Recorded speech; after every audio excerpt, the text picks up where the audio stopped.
During this course, we are looking at texts that have become famous in history for their power to influence ideas and behavior. In this lecture, I want to give an overview of a social issue that was addressed in Great Britain through language, arguments, petitions, and votes, whereas in the United States, the problem could not be resolved with language. This is a case study to illustrate the power of argument and words. Great Britain had an important role in the transatlantic slave trade.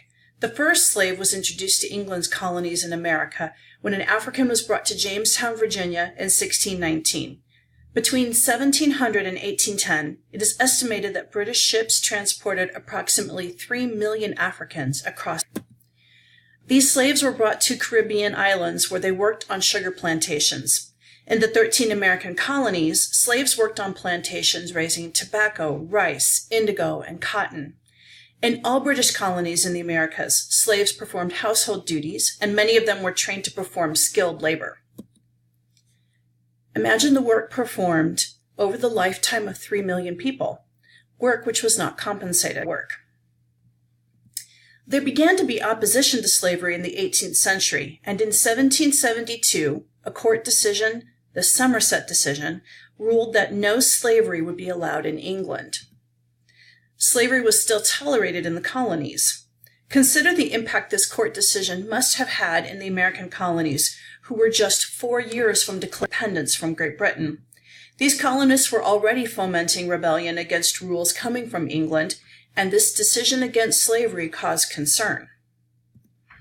The Society for the Abolition of the Slave Trade was organized in May 1787 in England. The organizing committee was in London, and the organizers ensured that local committees found all around England were well connected by effective communication and coordinated petition strategies. They organized steady pressure on Parliament. By 1788, over 100 petitions for the end of the slave trade had been submitted to the House of Commons. 519 petitions for the end of the slave trade had been submitted. In 1805, Great Britain abolished the slave trade. However, that wasn't the end of slavery for the British. Note that by this time, the Americans had achieved independence from Great Britain and negotiated a constitution that allowed slavery. One slave counted as 3/5 of a person for the purpose of counting population to determine representation in the House of Representatives. The founders of the United States were uncomfortable with slavery. It seemed hypocritical in a country founded on principles of personal liberty. They made a provision in the Constitution for a law to end importation of slaves in 1808. Some of the founders arranged to free slaves, says George Washington and Thomas Jefferson. Some of the founders argued bitterly to prohibit slavery originally in the Constitution itself.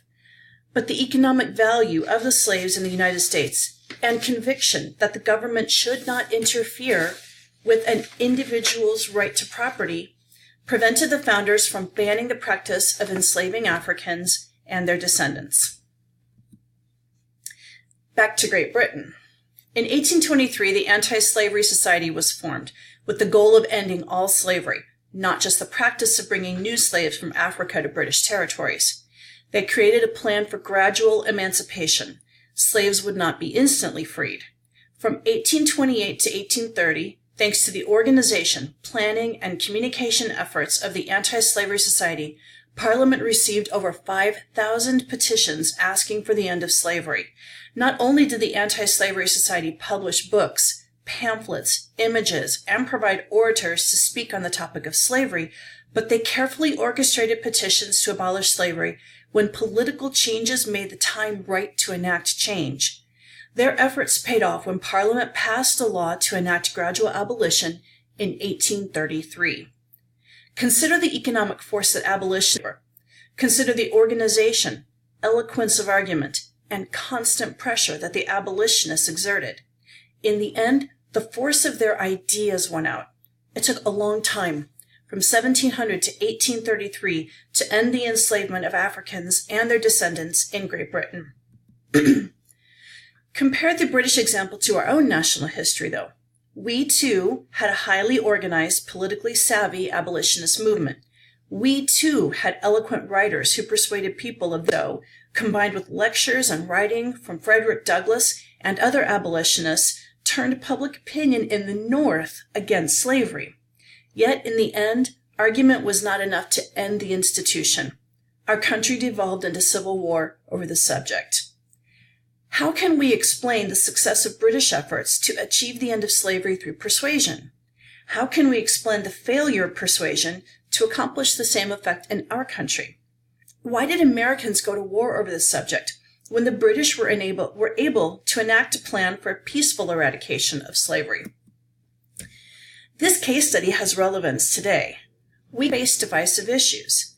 Some issues today are as urgent as the problem of slavery was in the past British example, and realize that with powerful language, coordinated communication, persistence, and strategic action at politically opportune moments, language can be the catalyst for change.